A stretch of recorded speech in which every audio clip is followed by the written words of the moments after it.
Ok, ahí está, ahí me salió que están grabando. Bueno, primero que nada, ¿qué me motivó a mí a elegir esta temática, ¿no? En primer lugar, recuerdos de mi niñez, de mi primer acercamiento a lo que fue el uso de Internet, la falta de herramientas con la que me encontraba y la falta de conocimiento al respecto. Tengo el recuerdo de mis primeras idas a los ciber, donde yo iba con alguna amiga, entraba a una página, alguna sala de chat, y me ponía a hablar con quien sea, con quien esté del otro lado, sin importarme mucho si quién era, total no estaba enfrente mío, no entendía de los peligros, tampoco entendía qué significaba navegar en Internet. En mi cabeza, bueno, por eso la imagen en mi cabeza era un barco navegando en solitario en la oscuridad de la noche en un mar. Eso era navegar en Internet para mí, nada más alejado y más, nada, estaba totalmente confundida.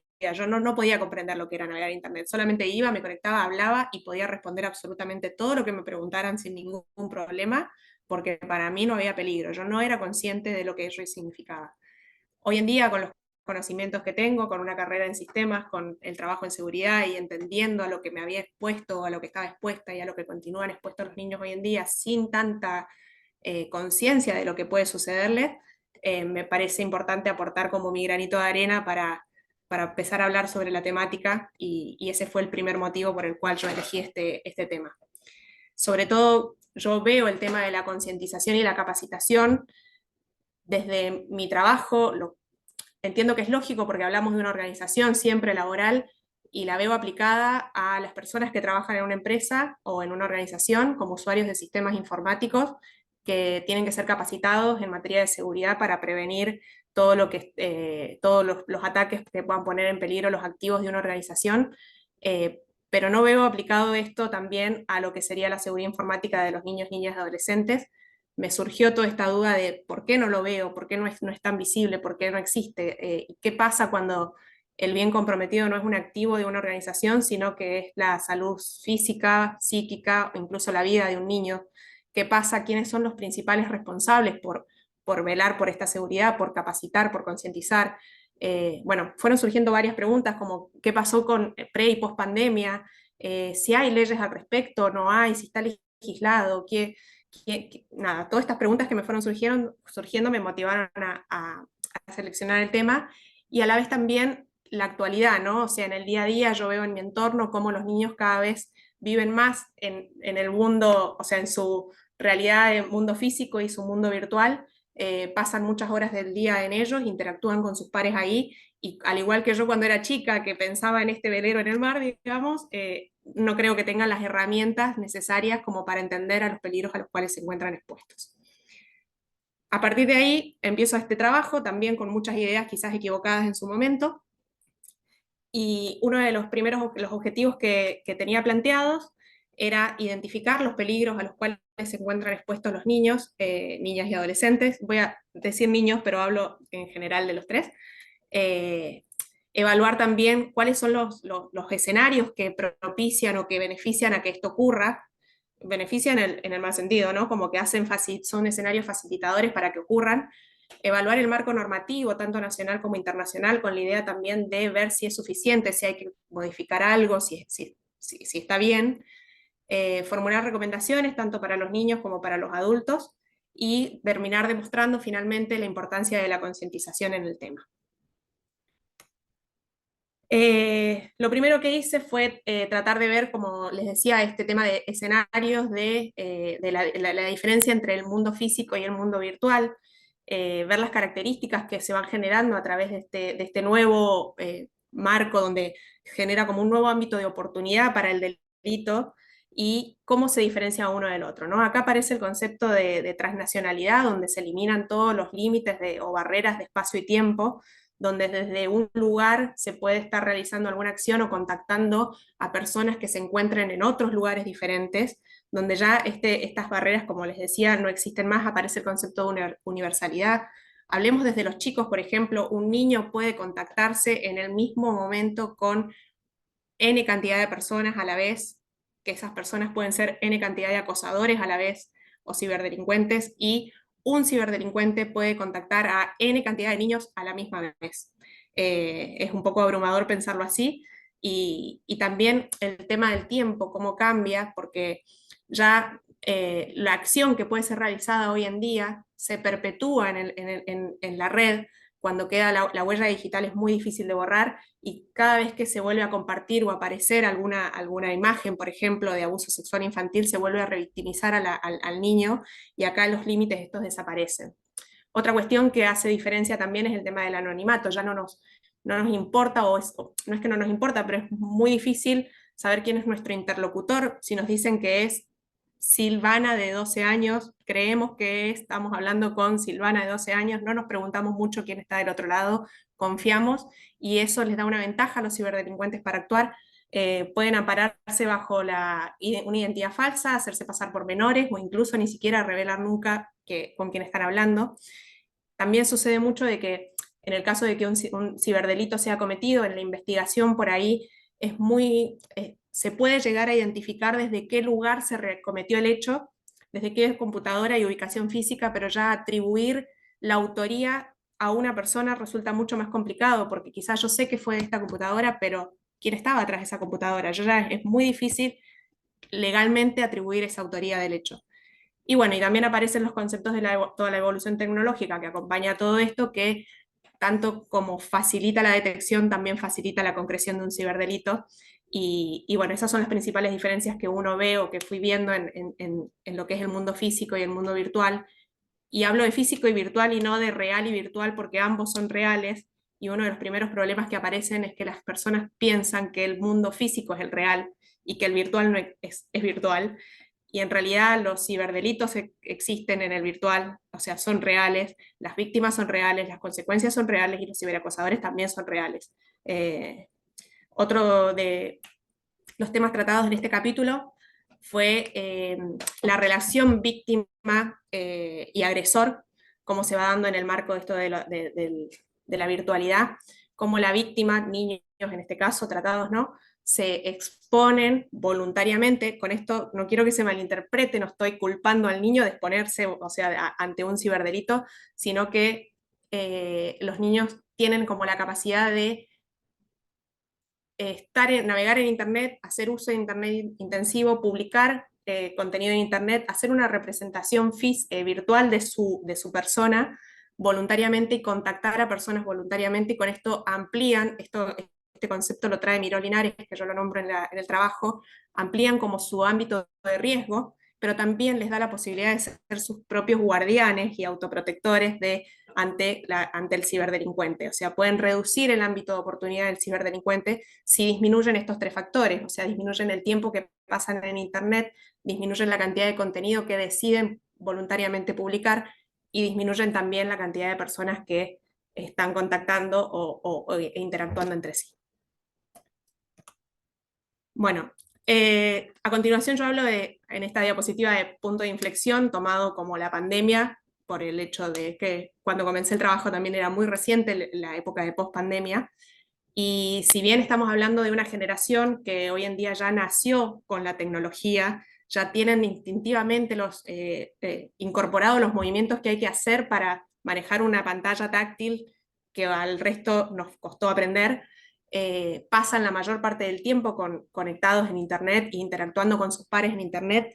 Creo que la pandemia fue un punto de inflexión donde incrementó todo esto también, el hecho de que se cerraran las escuelas y pasara a una educación virtual, del aislamiento y la necesidad de contactarse con el otro mediante las redes sociales, el tiempo que se pasaba en casa, también fue como un ámbito propicio para liberar un poco más el uso a nivel hogar de las tecnologías, incluso a edades menores, a cada vez menos edad de la que hasta ese momento se llevaba adelante, y con lo cual quise ver también cómo la pandemia influyó por eso se muestran algunas estadísticas en el trabajo, en la disminución de la edad de los niños que estaban conectados a Internet cada vez más chiquitos. Hablamos de nenes de apenas un año, 2 años ya están conectados. Ni siquiera se prevé muchas veces el hecho de que ese celular que están viendo un video no tenga una conexión a Internet. La tiene y navegan, o sea, navegan sin saber que lo están haciendo. También se incrementó la cantidad de personas y de niños que interactúan en Internet y también se incrementó la cantidad de ciberdelitos cometidos contra los niños. Acá nombro las redes sociales porque, bueno, se llevan el primer premio, el primer lugar en el cual los adolescentes y niños pasan la mayor parte del tiempo y también pasan la mayor parte del tiempo los ciberagresores o los ciberdelincuentes que atentan contra estos niños. Las estadísticas que muestran el trabajo muestran justamente esto, cómo se disminuyó la cantidad de, la edad en la cual están los primeros inicios, cómo se aumentó la cantidad de tiempo que pasan. En los últimos 2 años se aumentó mucho más la cantidad de tiempo que en los previos 4 anteriores, cómo se aumentaron hasta en un más del 100% la cantidad de denuncias sobre ciberdelitos o abuso sexual infantil en línea, y cómo en el primer mes de confinamiento, por ejemplo, se intentó acceder a una cantidad de, o sea, a millones de intentos de acceso de material de abuso sexual infantil, por ejemplo, en el Reino Unido. Hay muchas estadísticas que se pueden ver y que la verdad que son un poco abrumadoras. El siguiente capítulo lo que hablo es los peligros en la red. Hablo de peligros y no de ciberdelitos porque no todos los que están nombrados acá están caratulados como ciberdelitos, pero sí son peligros a los cuales están expuestos y me pareció importante mencionar. Lo primero que quiero hacer referencia es que es muy fina la línea entre el mundo físico y el mundo virtual, en el sentido de que por ahí un ciberdelito o un peligro al cual esté expuesto un niño puede comenzar en uno y continuar en el otro, o al revés, independientemente de por cuál comience. El ejemplo es el abuso sexual infantil, que existe desde mucho antes, y comienzo hablando de abuso sexual infantil porque existe de mucho antes desde que esté la tecnología. Es un delito o que se da en el mundo físico, pero que hoy en día, por ejemplo, la grabación de ese abuso puede publicarse en Internet, distribuirse, venderse, compartirse, acá no importa el fin económico, y por lo tanto continúa en el mundo virtual. O el primer acercamiento a un niño puede darse en el mundo virtual, por ejemplo, un contacto entre un mayor y un menor, como en el caso de grooming, y trasladarse al mundo físico finalmente con la idea de, bueno, un encuentro y un abuso sexual físico. Hablamos de abuso sexual infantil cuando la definición de abuso sexual infantil habla de incluye la representación, o sea, el acto real o simulado también, ¿no? Y esto es importante porque no hace distinción, en el sentido de que, por ejemplo, está la mal llamada pornografía infantil. Quiero aclarar esto. Pornografía infantil se le llama y está mal llamado así, pero se lo sigue sosteniendo porque en las legislaciones se nombra como pornografía infantil, pero se ha llegado a un acuerdo de que la mejor manera de nombrarlo es material de abuso sexual infantil, porque ningún menor puede dar consentimiento a este acto, con lo cual el término pornografía infantil, si bien se sigue usando y lo voy a usar quizás a lo largo de este trabajo, está mal mencionado, y se habla de pornografía infantil virtual, por ejemplo. Virtual es aquella que no participa un niño real, sino que es creado mediante alguna inteligencia artificial, pero la imagen es tan realista que es muy difícil de identificar si fue o no, con lo cual es importante esto que decía de que el material de abuso sexual infantil o el abuso sexual infantil incluye también el acto simulado. Se pena también el acto simulado porque justamente aparecen estos casos donde es muy difícil determinar si pasó o no. También está la pornografía infantil técnica, que es aquella donde no participa ningún menor, sino que son mayores siempre los que están realizando la acción, pero están caracterizados como un menor, ya sea por modificación de la imagen, por vestimenta, por maquillaje, que también está penalizado porque una cuestión de que también incita a lo que es el abuso sexual infantil. Y después tenemos la pornografía infantil artificial, que es aquella que, se hace esta distinción, ¿no? Que es aquella que se da o se reproduce mediante alguna o algún dibujo o alguna animación. Acá entra lo que hay mucho de lo que sería el anime japonés en representaciones de abuso sexual infantil. Bueno, después no voy a definir lo que es el grooming ahora porque está en el trabajo, pero sí me parece importante destacar que el término grooming viene del vocablo groom, que en inglés es como preparar para, y se usa mucho en lo que serían los deportes hípicos, donde el grooms o los grooms eh, preparan al animal para la competencia. Es una serie de pasos, no es una acción puntual. Cómo lo preparan, lo van acicalando, lo van peinando, lo van poniendo lindo, generan una conexión emocional con él, de confianza, todo para dejarlo listo para que brille en el momento de la competencia. pensar esto, trasladarlo a un niño en un acto de abuso sexual, a mí me pone los pelos de punta, como esta comparación está, y se utiliza este término para algo tan aberrante como es el grooming. Eh, en el trabajo también hablo de, bueno, diferentes características que tienen los groomers, los acosadores, que si bien no se puede establecer de decir, bueno, esta persona es, porque pueden ser hombre, mujer de diferente edad, siempre mayores, puede ser el mejor vecino, el mejor profesional, o todo lo contrario, están por todos lados. Sí se puede establecer ciertas características, como por ejemplo que el groomer es una persona muy paciente, porque tiene que ir despacio para hacer todo este camino. Es una persona que no se frustra, que aprende de sus errores. Al contrario, cada error que comete lo incentiva a mejorar. Es una persona que como tiene un instinto de cazador, está constantemente en búsqueda de sus presas. Es el mejor amigo de los chicos porque se hace pasar por un menor, que es el mejor amigo, el que mejor da consejos, el que mejor escucha, el mejor jugador en línea, en quien alguien confía. Los chicos generan un vínculo, lo van aislando.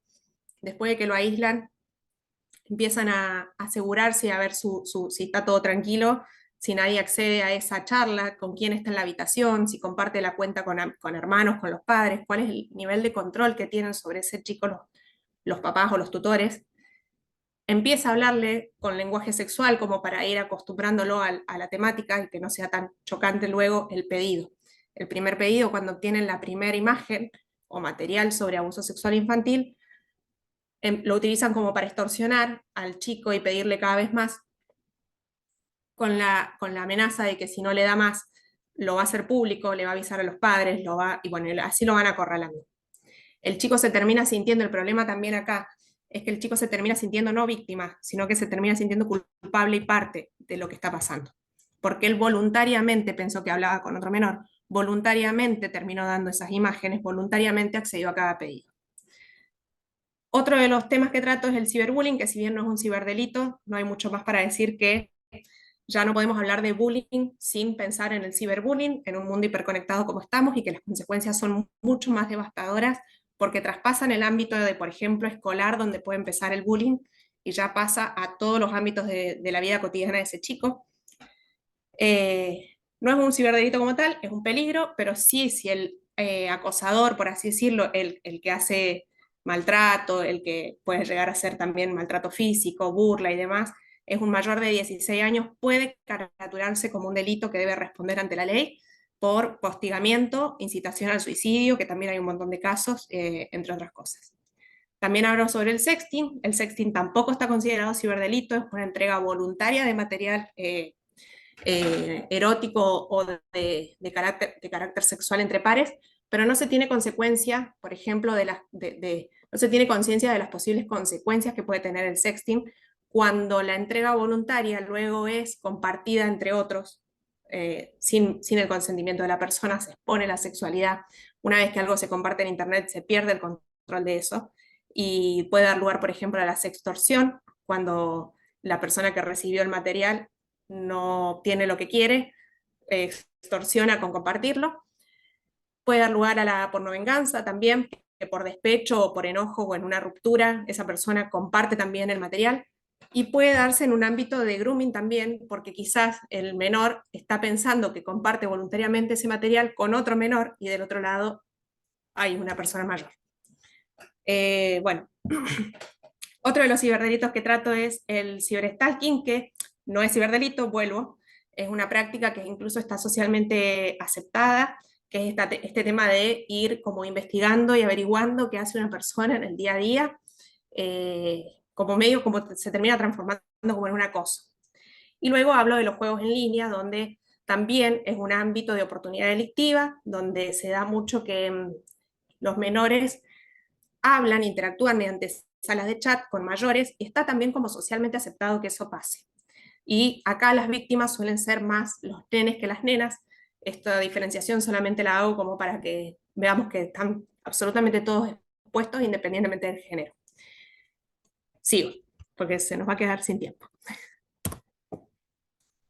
Otro capítulo que introduje fue el tema de las herramientas tecnológicas, con la idea también, hablando un poco con Virginia, de profundizar más en el siguiente trabajo sobre esta temática, ver aquellas herramientas que acá hablo de dicotomía, porque por un lado ayudan a la detección de los ciberdelitos, pero por el otro también lado lo dificultan porque ayudan a los agresores a ocultarse, ¿no?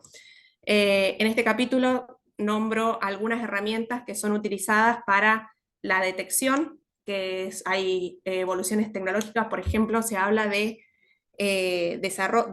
seguridad desde el desarrollo, o sea, de tener en cuenta que desde el momento en que se va a desarrollar la aplicación o la herramienta, se tenga en cuenta la seguridad del usuario. Eh, aquellas técnicas de seguridad en línea que utilizan, por ejemplo, las redes sociales, Facebook y demás, para detectar cuando se está compartiendo material de abuso sexual infantil y darlo de baja. Hay herramientas que, por ejemplo, están en proceso de mejora, ¿no? Pero que hacen un análisis predictivo de las conversaciones que están manteniendo las personas para detectar si hay algún caso de posible abuso, o de detección de caras, mediante la detección o características de un rostro, determinar la edad de los interlocutores.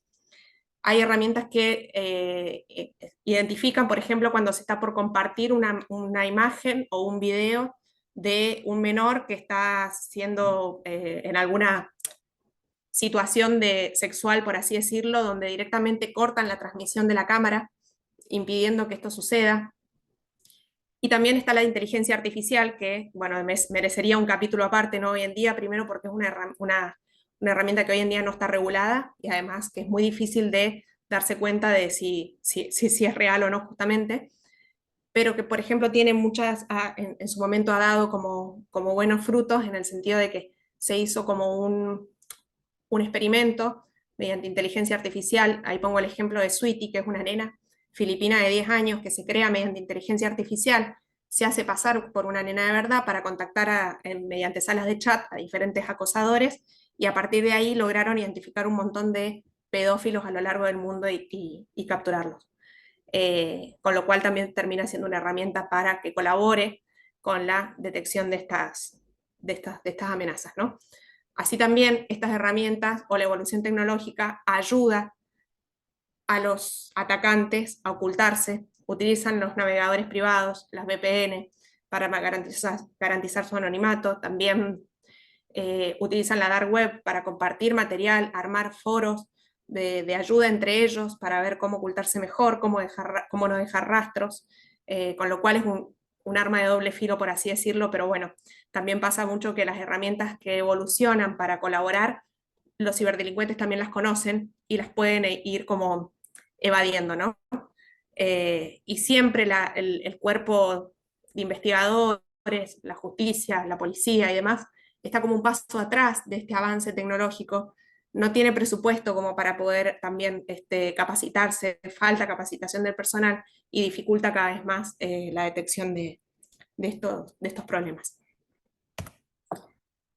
Luego entro en lo que sería el marco legal, en un inicio a nivel internacional, porque hablamos de la universalidad justamente y de la necesidad de armar un marco legal universal, si se pudiera, es difícil, pero bueno, existen diferentes convenios o los derechos del niño que nombro acá, que empiezan a tratar la problemática y instan a los estados partes a regular y a proteger los bienes más personalísimos de los niños, los intereses de los niños y sobre todo lo que tiene que ver con abuso sexual infantil. El convenio de Budapest, lo mismo, también lo que busca es que los estados parte incluyan dentro de su legislación penal el abuso sexual infantil. El Tratado de Lanzarote es el primero que habla de lo que es el grooming, y luego hay directivas de la Unión Europea que también buscan lo mismo, que los estados parte de la Unión Europea penalicen el abuso sexual infantil, ya incluyendo también en línea como concepto nuevo, ¿no? Y el marco legal en Argentina, que tenemos varias leyes, las cuales, por ejemplo, yo algunas desconocía, tenemos la Ley de Delitos Informáticos, 26.388, donde dentro de los delitos que regula está el tema de de abuso sexual en línea, la ley de grooming que introduce en el Código Penal un artículo para también penalizar las acciones de acoso sexual en línea, la ley de pornografía infantil, la ley Mica Ortega, que yo desconocía en absoluto que existía, y la ley, espérenme que acá tengo tapada la pantalla, la ley 26.892, que es la de convivencia en instituciones, que habla sobre un marco de armonía institucional que prevenga todas estas situaciones de hostigamiento y de bullying y demás. También traté proyectos de leyes nacionales que hablan, por ejemplo, hay proyectos de modificaciones de ley, porque la ley de grooming tiene varias cuestiones en contra que no está muy clara en su redacción y se están haciendo proyectos de ley para modificarla. Por ejemplo, no establece que el contacto tiene que ser de entre un mayor y un menor, sino que dice que se penalizará el contacto con un menor con fines sexuales y ahí pueden quedar incluidos, por ejemplo, menores mayores de 16 años que contacten a menores, y no es la idea. No establece el tipo de contacto tampoco necesario para penalizar, y tampoco establece diferencias entre los menores mayores de 13 años y menores de 13 años. ¿Por qué digo 13 años? Porque se establece como 13 años como la edad mínima en la cual un menor puede prestar un consentimiento. La ley de grooming no hace ninguna diferencia al respecto, entonces tiene varias críticas y cuestiones a mejorar. Y luego hago un repaso sobre diferentes legislaciones provinciales al respecto, donde muchas provincias, por ejemplo, adhieren a las leyes nacionales, otras suman, por ejemplo, la idea de incluir un listado de personas que estén denunciadas por abuso sexual. Hay leyes también de promoción y de capacitación y concientización en los ámbitos escolares y demás. Y hay provincias que directamente no tienen ninguna legislación al respecto. En el trabajo también se nombran ciertos casos muy resonantes, los nombro rápidamente. Uno de ellos es Mica Ortega, que dio lugar a la ley Mica Ortega de concientización y capacitación en grooming. Mica Ortega era una nena de Bahía Blanca que fue contactada por un mayor, por Jonathan Luna, de 26 años, haciéndose pasar por una amiguita, por una nena menor. Justo Micaela Ortega estaba peleada con la mamá, se contacta con esta amiguita, se hacen amigas, y ella decide irse de la casa, encontrarse con la amiguita, le dice que va a ir su primo a buscarla, se encuentran en una esquina, y en realidad la amiguita nunca existió, era Jonathan Luna que la lleva a un descampado, intenta abusar sexualmente de ella, y como Micaela se resiste, la mata. A partir de ahí, la mamá inició una campaña muy importante, digamos, en cuanto a la necesidad de capacitar y concientizar, y surge la ley Mica Ortega. Ricardo Russo es el médico del Garrahan, este pediatra conocido en el ámbito y súper respetado, el cual mediante una alerta, creo que de Interpol, que llegó al Ministerio Público Fiscal, la fiscal Daniela Dupuy investiga el caso, lleva adelante y termina encontrando que este pediatra poseía, distribuía y generaba material de abuso sexual infantil. Cuando hacen el allanamiento en su casa se encuentran con una gran cantidad de imágenes y se descubre también que muchas de ellas fueron generadas en el mismo Garrahan, en el consultorio donde atendía. Luego el caso de Leila y Alana es uno de los más recientes que tenemos, de las gemelas de argentinas que vivían en Barcelona. Las mismas se tiraron al vacío dejando una carta de despedida. Una muere, la hermana sobrevive y aún está todavía en recuperación, y se da por una cuestión de bullying. Hoy en día hablamos también de ciberbullying, ya dijimos que no se pueden separar, sufrido en el colegio, que la lleva a tomar esta decisión. Y acá llegamos al punto donde, a partir de todo lo visto, donde vemos las características de la virtualidad, el tema de la universalidad, cómo se genera un nuevo ámbito, el anonimato, la dificultad de legislar a nivel internacional, una legislación conjunta y de regular todo, como el primer mecanismo y principal para la prevención es la concientización. Tenemos que empezar por concientizar para poder disminuir la cantidad de casos que lleguen a la justicia, porque cuando ya llegaron a la justicia es porque ya sucedieron. Y acá es importante destacar que la concientización no es solo para los chicos, también es para los grandes, deben involucrarse, deben entender que si los adultos, tutores, padres, docentes, la comunidad educativa, toda no entiende bien sobre la problemática, no va a poder hacer un correcto cuidado sobre los menores.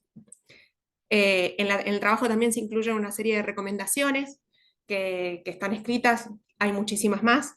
La idea acá también es sobre todo mostrar la importancia de que el primer paso fundamental en el cual podemos colaborar es en concientizar en la materia. Y finalmente, bueno, me gustaría nombrar algunos de los problemas que me fui encontrando en el trabajo, a lo largo del trabajo. El primero que me surge es personal mío, donde yo empiezo todo este tema pensando que justamente no había ninguna legislación que obligara o que regulara el hecho de que hay que concientizar en la problemática a los menores. Yo no veía que en las escuelas se haga algo, no veo campañas, no veo como si se ve o se habla al respecto de la ESI, de la educación sexual integral. No veía nada sobre este tema y digo, bueno, no hay una ley. Mi idea era hacer un proyecto de ley. Y ahí es cuando empiezo a investigar y digo, pará, está la ley Mica Ortega. La ley Mica Ortega existe. Yo, que trabajo en esto, no la conocía. Empiezo a preguntar y no es una ley conocida. No es una ley que la gente esté al tanto. Es una ley que incluso cuando hablas de la ley Mica, la gente piensa en la ley Micaela. Y la ley Micaela es la ley de violencia de género. La ley Mica Ortega es la ley que reglamenta la capacitación y concientización sobre grooming a los menores.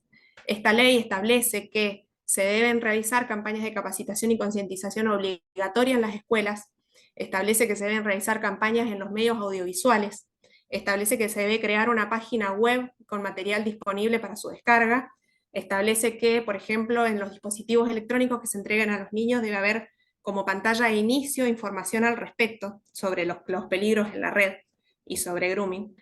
Y nada de esto se está cumpliendo. Entonces, primero, yo no la conocía. Después digo, no puede ser. O sea, yo pensaba hacer un proyecto de ley al respecto.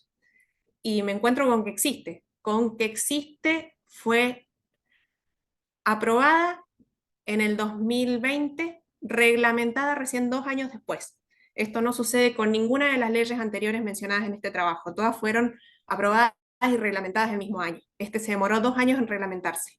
Es una ley que hoy en día no se está cumpliendo, no se ven campañas en los medios audiovisuales.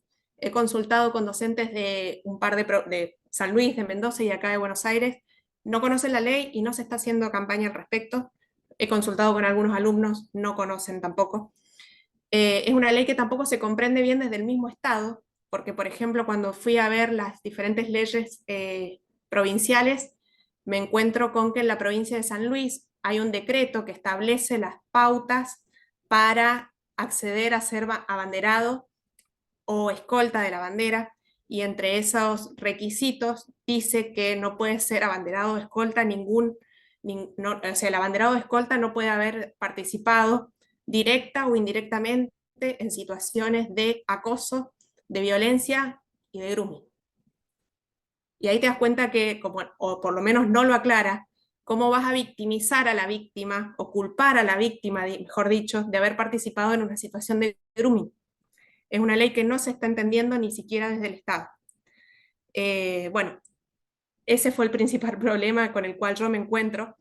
Y después, bueno, aparecen otras preguntas, justamente qué pasa cuando las víctimas se convierten en victimarios entre sus pares. Por ejemplo, los niños que hacen ciberbullying o bullying terminan siendo acosadores. ¿Qué pasa cuando, cómo se define el límite entre el control y el derecho a la intimidad del menor? ¿Dónde está el límite? ¿Dónde está bien y está mal? ¿Hasta dónde uno puede, como padre o tutor, puede controlar lo que hace un niño y hasta dónde empieza a violar el derecho a la intimidad? Y después, finalmente, también de quién es la responsabilidad primaria. Y así es como llego a los comentarios finales, donde, esperen que perdón, que me quedé sin aire. En definitiva, creo que si bien hay legislación al respecto, como dijimos ya, no se conoce, no se entiende, no está difundida, no se está cumpliendo, hay mucho por hacer todavía, y la responsabilidad primaria en realidad es de la sociedad entera en su conjunto. Es de todos los partícipes del Estado, desde la fuerza de seguridad, los docentes, los tutores, el ámbito de salud, los clubes o instituciones en los cuales participa el niño en su día a día. La sociedad en su conjunto es el principal responsable de velar por la concientización y capacitación para que estos flagelos dejen de suceder o por lo menos se logren disminuir un poco. Creo que también es importante que no solo los niños sean capacitados, sino que los adultos también entiendan que ellos deben eh, meterse, meterse en el buen sentido, deben inmiscuirse, deben conocer sobre las redes sociales, deben saber a dónde se conectan los chicos, deben conocer cada nueva tecnología que aparezca aunque no les interese. Deben estar al tanto de los peligros a los cuales pueden estar expuestos porque es la única manera de protegerlos. Entonces ahí creo como que como sociedad cuidar la infancia es un acto de amor y compromiso irrenunciable e ineludible para poder generar una generación futura mejor y que no, esté, no generar niños que en un futuro sean adultos que pongan en peligro a los niños. Y ahí termino. Muchas gracias. Muchas gracias, felicitaciones. Bien. Ahí está, no estaba muteada. Que estoy tratando de salir de acá y no sé cómo. Quedó el muchas gracias. Ahí sí. Ahí va. Sí, no, quería agradecerte por la claridad con la cual expusiste tu tema, realmente. Me pasé de tiempo un poquito, pero No te hagas problema, no te hagas problema. Bueno, entonces, Sergio o Diego, empezamos con algunas consultas que quieran hacer. Bien, a ver, tengo anotado algunas cosas. Bueno, primero que nada, te quiero felicitar por el trabajo. Creo que el trabajo está muy bien hecho y, y nada, y has mostrado un montón de cosas que a veces uno desconoce o que a veces como que has reflejado muy bien el tema y creo que la verdad que está buenísimo. Incluso al trabajo se lo quería compartir a mi mujer y al hijo de mi mujer que tiene 16 años porque me pareció muy interesante lo que vos ponés para concientizar, está bueno. muchas gracias. Así que felicitaciones. Y, y bueno, con respecto a la presentación, creo que también la hiciste muy bien, creo que reflejaste todo lo que pusiste durante lo que escribiste, así que bueno, felicitaciones. Yo tenía una pregunta para hacerte respecto a las estadísticas. Digo, porque así se habla mucho, por ejemplo, de temas como, no sé, la violencia de género, y muestran estadísticas que son cada vez, no sé, cada vez van creciendo en vez de ir disminuyendo. Digo, me preguntaba con cuestiones de grooming o este tipo de ciberacoso. ¿Hay algún tipo de estadística para saber si va creciendo, va decreciendo, si se conoce? Mira, justamente en el trabajo las estadísticas que yo incluyo, si bien son para reflejar un tema de cómo influyó la pandemia en lo previo y lo después, hoy estamos en un post-pandemia, entonces las estadísticas han incrementado. Lamentablemente incrementan porque como mencionábamos, la tecnología también avanza para ellos y se dificulta mucho el hecho de poder detectar a tiempo. Generalmente uno actúa, o la justicia o las fuerzas públicas o demás actúan una vez el hecho consumado, con lo cual también las estadísticas van a mostrar justamente el aumento de las denuncias, el aumento es algo que, por eso es tan importante la capacitación y la concientización, ¿no? No entendemos muy bien de qué hablamos cuando hablamos de grooming, no entendemos muy bien de los peligros. Yo pensaba en un barco que navegaba en solitario, no creo que a ver, hay mucho desconocimiento en la temática, es importante empezar a hablar de esto y es importante ver, yo no veo campañas publicitarias en ningún medio de difusión que hablen al respecto. Los chicos están como, lamentablemente, por ahí suena mal decir abandonados a su suerte, pero A la deriva. si los grandes tampoco entendemos, no podemos colaborar y estas estadísticas no van a disminuir en tanto esto siga sucediendo.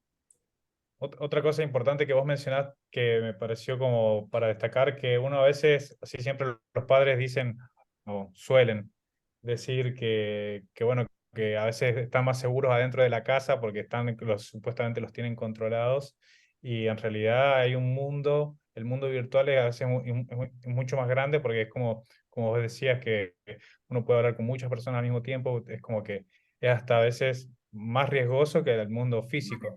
Lo que pasa es que uno suele asociar los problemas de delito a cuestiones Al físicas. contacto.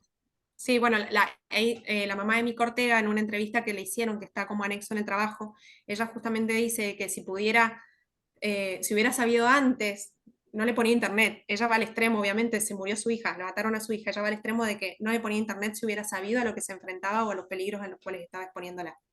Ella no cuidó esa parte por desconocimiento total y a partir de esto es lo que es, por ello que decide empezar a concientizar en esto. Sí, sí, sí, tal cual. Así que me Bien. pareció como interesante. Bien, te hago una consulta. Bueno, a mí me gustó mucho ¿Tenías otra más para hacer, Sergio? Perdón. No sé, después capaz que hago alguna otra preguntita, Hacelo, pero hacelo, hacelo, no hay problema. tranquilo, después estoy ahí, ahora le digo. Bien. Como trabajo me gustó mucho porque es como una situación del estado del arte, ¿sí? De lo que son los riesgos acá en Argentina. Vos utilizaste la palabra peligros para desarrollarlo y también en los objetivos, en el título y demás. ¿Por qué usaste peligros y no riesgos? Es mi primera consulta. Y después, eh, ¿cómo podés sintetizar los riesgos de la privacidad por un lado y después el uso de estas inteligencias artificiales en el otro para poder establecer como objetivos de control o para poder establecer por parte del Estado, por parte de- de los mismos software, para poder evitar o minorar esta situación? Eh, Voy por partes porque por ahí Sí, me va a faltar alguno y me vas a repetir. ¿Por qué usé peligro? Y no riesgos. La verdad no pensé claro. en riesgos, sí, son riesgos también, pero para mí lo primero que se me viene a la mente cuando pienso en todo esto es peligro. O sea, Ujú. es peligro, sí es un riesgo. Eh, pero personalmente a mí se me viene a la cabeza peligro. No tengo otra respuesta más para darte que esa. ¿Por qué Ok. usé peligro y no riesgo? Eh, Yo, viste, para traerte a lo que es la gestión de los riesgos, gestión de la privacidad dentro. Claro. sí, sí. Y Perdón, después, me habías sí, preguntado sí. algo más. No, sí, sí, puedes sintetizar los riesgos, porque dentro de los objetivos vos estableciste eso, bueno, que ibas a exponer y poder identificar los peligros. Bueno, ¿cuáles son los riesgos que vos identificaste y cómo vos tratás el tema de privacidad en el trabajo? Sí, creo que los riesgos, o sea, los peligros que yo expongo en el trabajo, si bien están ahí, y deben ser, no los tengo contados, pero grooming, sexting, ciberbullying, ciberstalking, los juegos en línea, los desafíos virales, no sé si me olvido algún otro, si bien esos son los peligros identificados, para mí el mayor peligro es la falta de conciencia, de conocimiento. Si el peligro, si yo te tengo que sintetizar, el principal peligro acá es la falta de conocimiento sobre la problemática y la falta de herramientas que tienen los chicos para poder evitarlos, porque también está en sus manos y de los adultos poder evitarlos porque se pueden exponer, como dijimos antes, pueden ser sus propios autoguardianes si tuvieran las herramientas necesarias para evitar estos peligros. Los peligros están identificados, pero para mí el primero, sintéticamente, es la falta de capacitación y concientización al respecto. Ok. Y Ujú. algo más, perdón. Sí, y con respecto a las tecnologías o a los controles que vos podrías establecer, controles objetivos, tanto o de software o controles para decirle, bueno, eh, un niño está frente a una computadora, ¿qué controles habría que establecer? ¿Vos cómo lo establecerías o qué recomendaciones darías? Controles Bueno, teniendo en cuenta la tecnología. Vos hablaste de inteligencia artificial en un momento, sí. podría ser un. ¿Cuáles Hoy en son día, las tecnologías que vos utilizarías? si hablo y le tengo que hablar a mi familia, lo primero que les tengo que recomendar es hacer una evaluación minuciosa de la configuración de la privacidad de todas las redes sociales a las cuales tengan acceso los chicos. Establecer un pacto también de reglas claras, ¿no? Bueno, vos a tal edad tenés 12 años, 11 años, querés tener Instagram, tenelo, yo voy a tener acceso. No te voy a leer los mensajes, pero voy a tener acceso para ver quién, o sea, la contraseña no es tuya, la cuenta no es privada, el celular tampoco es privado. Personalmente hablo, quizás alguien adopte una medida diferente, ¿no? Y tener al alcance de la mano también el tema de controles parentales. Hay herramientas de controles parental que pueden utilizarse en las computadoras, que incluso puede ser un servicio pago que está al alcance de la mano. Después las otras tecnologías que yo nombro en el trabajo ya son a nivel que no es, no es a nivel casa, ¿no? Hablamos de que lo puede implementar o bien las empresas o que desarrollan las redes sociales o empresas que se dedican a desarrollar estas tecnologías que colaboren con la detección. Pero a nivel casa, la primera es, bueno, las recomendaciones que están en el trabajo, estar muy atentos, estar también inmiscuirse un poco no un poco, inmiscuirse mucho en cada red social nueva que use y que vaya a usar mi hijo. No me interesa saber al respecto, o sea, no la voy a usar, no importa, conocela, saber cómo funciona, con quién se contactan, cuáles son las posibilidades, qué pueden compartir y configurar Sí, eso. el entorno en el que esté hablando y también con quiénes esté hablando. Yo creo que esto es Tal cual. fundamental. Tal cual, ir estableciendo reglas claras, depende de la edad de cada chico, ¿no? Pero bueno, el celular o la computadora no se usa en una habitación a puertas cerradas, está en un espacio donde accedamos todos, la clave la tenemos todos. Y bueno, y también siempre dejando en claro, yo pienso, ¿no? Que a medida que van creciendo, ir como haciendo este pacto de ir como dándoles un poco más de libertad, porque se supone también que uno ya les empezó a explicar y a concientizar al respecto y van a tener las herramientas necesarias para manejarse por su cuenta, ¿no? Ahí con respecto a todo lo que vos me mencionabas, en el informe hay una parte que vos mencionás que ahí capaz que estoy, no sé si es capaz que estoy un poquito en desacuerdo, porque vos en un momento mencionás que no tener contraseña como una de las recomendaciones. Eh, y Sí, entiendo a dónde vas. Si puse no entonces, tener contraseña, no es eso, ¿eh? La contraseña no es del chico. ok, La ok, contraseña ok. es de mamá y papá también, o sea, no es privada, no Sí, es porque no es de digo, él. justamente no tener contraseña puede generar otros problemas de seguridad. No, tal cual. Si puse no tener, que no existe la contraseña, está mal. Entonces, yo concuerdo con vos, ¿eh? Acá la idea Pusiste sin es, contraseñas. Lo que dice es sin contraseñas. ok, La definición. sí, no, no contraseña privada del menor. Por lo No, menos, ok. yo estoy No, hablando está de un bien. menor de 16 años, pero sí hoy en día hay chicos que, por más que no se pueda, hay chicos de 10 9 8 años con TikTok, con Instagram, con Facebook. Ujú. Otra problemática también que pensé en el trabajo y bueno, la idea con Virginia también es verlo en el siguiente, con este tema de las herramientas y demás, está bien, Facebook, por ejemplo, o Instagram, establecen una edad mínima para crearse una cuenta, 14 años creo que era. O puede ser 14 años. Yo pongo que nací en cierta edad y digo que tengo 14 años y en realidad tengo 7. ¿A dónde está el límite o sea, qué tanto se puede hacer desde el lado de Facebook para que esto no suceda? ¿Cómo se controla? ¿Cómo se regula? ¿Queda solamente en manos de los padres el permiso o no? Es todo un tema como para tratar ahí. Yo tenía una consulta para hacerte sobre justamente eso de que mencionas de Facebook e Instagram, porque vos mencionás de que, bueno, esas empresas hacen cuestiones de, no sé, por medio de inteligencia artificial o cuando detección de fotos, Al que menos es lo que hacen. dicen. No, claro, porque eh, eh, creo que sí lo deberían hacer, no sé, pero digo, ¿qué motiva a ellos? Así, yo particularmente vengo de una empresa que hace videojuegos de móviles, entonces para niños. Entonces, eh, ¿qué motiva, por ejemplo, a Facebook, a, a todas esas empresas tan grandes a proteger a la privacidad de los niños? Así, yo entiendo, por ejemplo, las leyes de protección de datos personales, pero digo, a los niños en particular, digo, hay algo adicional porque así, una de las cuestiones que vos mencionás es eh, los convenios internacionales entonces digo, por ejemplo, pero yo me recuerdo, por ejemplo, la ley COPA de Estados Unidos, hay como algunas leyes puntuales que justamente tratan, viste, estos puntos de la protección de los niños, ¿no? No me acuerdo bien cómo es la regulación, pero sí me acuerdo que existe esa ley y que bueno, que justamente capaz que bueno, eso puede ser una de las motivaciones por las cuales esas empresas hacen ese tipo de cosas. Sí, yo creo que primero mi mente mala dice, bueno, la motivación es la imagen de ellos mismos, ¿no? Como que no puede ser Claro. un medio de transmisión de ese tipo de contenido y tampoco puedo decaer mi cantidad de personas que utilizan si esto está pasando, ¿no? Pero a la vez también pienso que, bueno, la distribución y facilitación y demás de material de abuso sexual infantil está penalizado.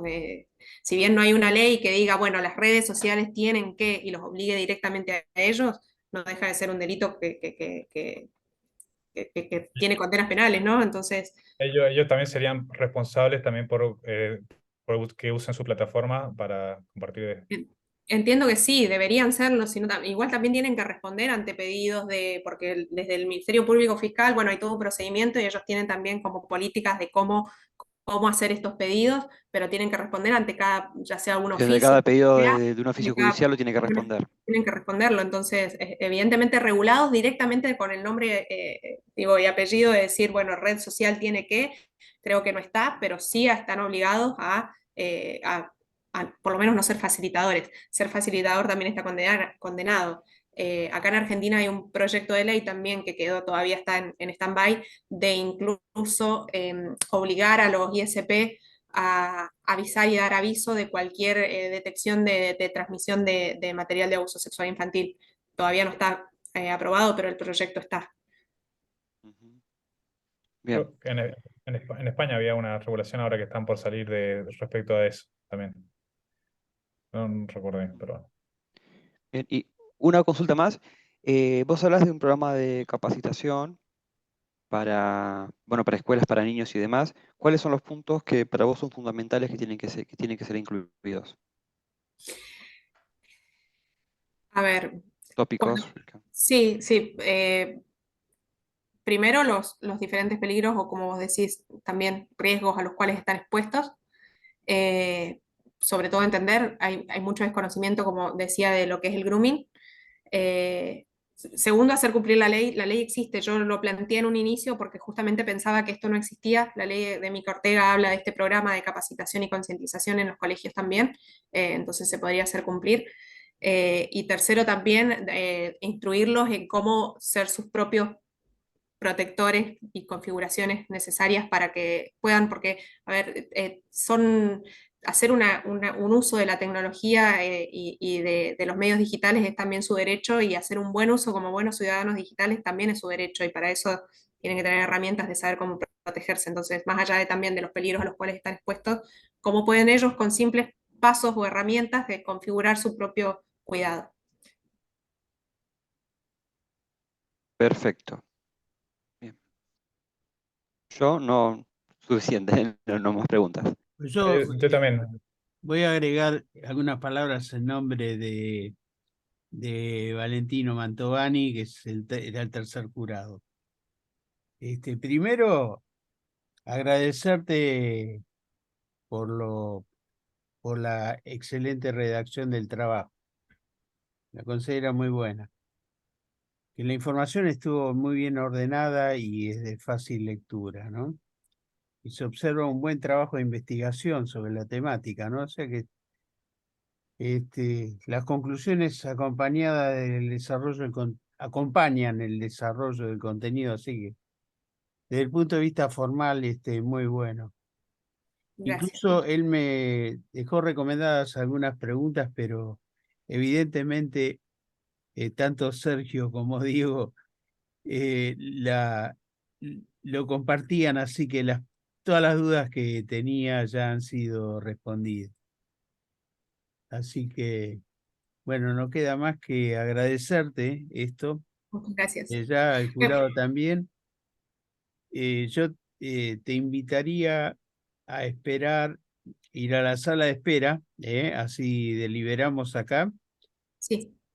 Me Este, gustaría también, perdón, antes de que se vayan, que Diego me había preguntado recién de sí, recomendaciones, agregar que hay un punto también muy importante que por ahí lo dije muy por arriba en la presentación, de que los chicos muchas veces en estos tipos de ciberdelitos o peligros no se sienten víctimas, sino que se sienten parte, se sienten muy culpables y con mucho miedo también a comentarlo porque fueron voluntariamente las entregas o lo que sea. y terminan sintiendo mucha vergüenza. Entonces, una parte importante de estos puntos de capacitación o de concientización es hacerles ver que nunca, nunca, pero nunca son culpables de lo que está pasando, Sí, que confíen en y también acompañarlos en todo este proceso de volver a confiar y a seguir, ¿no? Porque es muy difícil cuando se ve afectada la parte, algo tan privado como la sexualidad de uno, ¿no? Y tan difícil de borrar la huella digital sí. de Internet. Sí, posiblemente en esto deberían intervenir también la opinión de los psicólogos, ¿no? A ver cómo evitar de que los chicos se sientan culpables, ¿no? Porque lo último es una revictimización final de la víctima, ¿no? Que evidentemente son ellos, pobres inocentes. Bueno, Bueno, muchas gracias. vamos a hacer una cosa. Si vos tenés unos minutos para esperar, lo mismo Virginia. Esperamos esperen unos minutos afuera. Si quieren, yo los traslado a la sala de espera. Bueno, ¿Eh? dale. Así que, Perdón, bueno, me sí. retiro. Muy bien, ayer te felicito. Gracias, Y Diego. gracias. Chao. Chao. Chao, Diego. Bueno, muy bien. Entonces vamos a waiting room. Eh, Waiting room y Virginia. Muy bien. Bueno, ahí quedamos. Quedo yo en Perfecto. representación de Valentino, pero Eh, vamos a definir. No, yo les aclaro, lo que me escribió Valentino es Sí. contundente, ¿no? sí, yo creo Realmente él quedó impresionado por el trabajo. sí, yo creo que me quedé corto cuando dije, dije lo que pensaba, porque yo realmente pienso que fue un excelente trabajo y lo expuso muy Sí, bien. sí. Así que, muy bien. Esto posiblemente no nos va a llevar mucho tiempo, entonces. Yo ya tengo la opinión de Mantovani y coincide totalmente con la de ustedes, así que voy a Sí, plasmar directamente eso en el documento. Solo quedaría la cuestión de la calificación, que yo tengo acá la opinión de Valentino, pero me gustaría escuchar la de ustedes primero, que vieron la bien, parte completa, ¿no? Con la defensa. Dale. Sí, la defensa estuvo impecable, lo defendió muy bien el trabajo. Hubieron algunas cuestiones que yo le hubiera cambiado el título o lo hubiera hecho más relacionado a lo que es la seguridad. En vez de peligro hubiera usado riesgos, hubiera usado otros léxicos como para que esté más asociado. Pero lo que sí es un estudio del arte, mira, la Argentina está así, tiene las circunstancias, después hizo la comparación mundial. Eso está muy, muy interesante.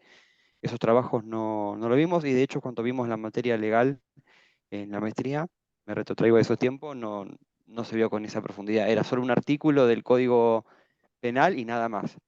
¿Sí? Eso yo digo que se tomó el tiempo, investigó y demás. Eso referido a la materia de Pataro, decís vos, Exactamente. Sí, ahí sí, se vio muy, muy... convendría. Yo creo que le voy a pasar el trabajo a Graciela y a Ujú. Elías Sí, para que porque es un trabajo, consideren darle un poquito más de peso en el curso de ellos. claro, y puedo usar como material Sí. de estudio lo mismo, Claro, este trabajo de claro. especialización, para Sí. recomendarlo. Sí. Perfecto. ¿Y qué nota le pondrías? O 9 o 10. No me quiero exceder, pero 9 o 10 podría ser. Y sí, Sergio, yo para mí particularmente, eh, yo creo que el trabajo fue excelente. Fue un trabajo que me gustó leerlo, así porque no me hace una tesis a veces no, así como que es como tan estructurada, pero este trabajo es como que me resultó ameno leerlo, me gustó, está muy bien desarrollado y la exposición me pareció muy buena. Así que yo para mí es, es un 10, incluso un 10 felicitado para mí, en mi opinión, en el sentido de que estuvo para mí sobresaliente. Muy bien, muy bien. Sí, sin haber escuchado la defensa, Valentino está totalmente de acuerdo con eso. Así que bueno, si Ok, están de acuerdo, la plasmamos nomás con el sobresaliente. ¿Eh? perfecto. Sí, sí, sí. Muy bien, entonces voy a hacer Bueno, reingresar a los candidatos.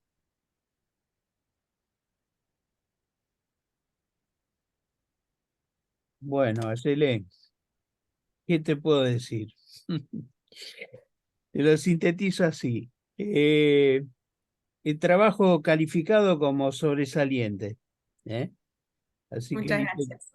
te queda un 10. Realmente los tres jurados han coincidido en esto, ¿no es cierto? De la temática, ¿no es cierto? Bien desarrollada, bien redactado. La exposición muy buena. Así que, bueno, no hay críticas. Es más, Muchas gracias. Hay le- recomendaciones. hay Por supuesto. recomendaciones. ¿Viste? La primera recomendación que le vamos a pasar el trabajo a Graciela Pataro para que lo tomen en cuenta, que puede ser un material de estudio para distribuir a los cursantes, ¿no es cierto? O sea, Me realmente encantaría. tu trabajo va a servir, va a ser útil. Me encantaría, es la idea, es la idea. Ya con eso Sí, ya está. Es como, viste, claro, material de estudio para mí cuando uno fue alumno, está bueno tener ese trabajo, la dedicación que tomaste de buscar toda la información y de plasmar o sea, encuestas o de plasmar información de otros países. Eso me pareció muy, muy interesante. sí. Muchas gracias. Así que realmente no queda otra cosa que felicitarte. Ahí llega Virginia. Bueno, realmente se nota la mano del maestro. Estuvo muy, Este, muy bien. Sale calificada a Yelén con un sobresaliente más que merecido. ¿Eh? Es más, Excelente, sí, felicitaciones. sí, muy bien, Ayelen. Me aplaudía. Muchas gracias, muchas gracias. Y no solo eso, sino que yo me voy a encargar de difundirlo esto a Graciela Pataro y a Elías Sumer, que son los que tienen a cargo sí, el módulo legal, ética y privacidad, porque esto puede servir muy bien como material de estudio para los cursantes, ¿no? De la parte legal. Así No, que me pone recontenta eso. sí. No, que se lo merece, es un muy buen trabajo. Muchísimas gracias. Bueno, Bueno, Bueno, estimados amigos, yo quizás, antes de que se retiren, yo les quiero sí, agradecer, pero profundamente, también he aprendido muchísimo en estos 2 años de cursada, de los mejores.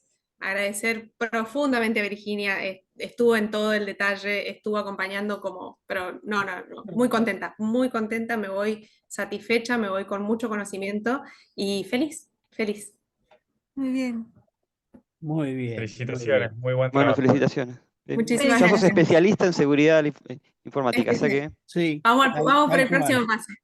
Y yo diría exacto. que dentro de, digamos, un tiempito nomás, dentro de 15 días, toma contacto Sí. Para para hacer la empezar el segunda parte. trámite de titulación, ¿eh? Ah, bueno, Que y ya para de seguir con por la segunda sí parte también.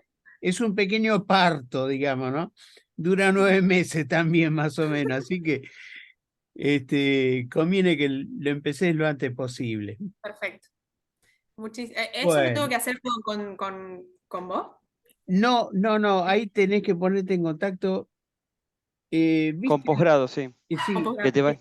sí, viste que el mail, hay un mail, que es arroba Sí, yo lo debo posgrado tener. económica subar. Bueno, el prefijo es titulación. Titulación. El Perfecto. prefijo. Titulación, arroba, posgrado, etcétera. Y mándale con copia Títulos, a alumnos. títulos, Dale. Títulos, Perfecto. a títulos, títulos. exacto, Sí, títulos, no titulación. Títulos y copiarlo a la parte de alumnos, arroba posgrado Sí. también, Y sí, bueno, ahí te van a indicar, digamos, cómo arranca la cosa. Buenísimo, buenísimo. Así Gracias. que, Muy bueno, bien. buenas Felicitaciones. noches. Muchas Gracias. gracias. Felicitaciones. Como siempre, gracias Diego y Gracias. Sergio por la colaboración, permanente. Y Por favor. Virginia también, que esta vez está del otro lado del mostrador, ¿no? Pero siempre estás acá en el lado del jurado. Bueno, entonces, Bueno, buenas Nos vemos noches la a todos próxima. y buen fin Nos de vemos la semana, próxima. muchas Gracias. gracias. Bueno, Chau, Hasta chau. luego. Gracias. Felicitaciones. Chau, chau a todos. Adiós.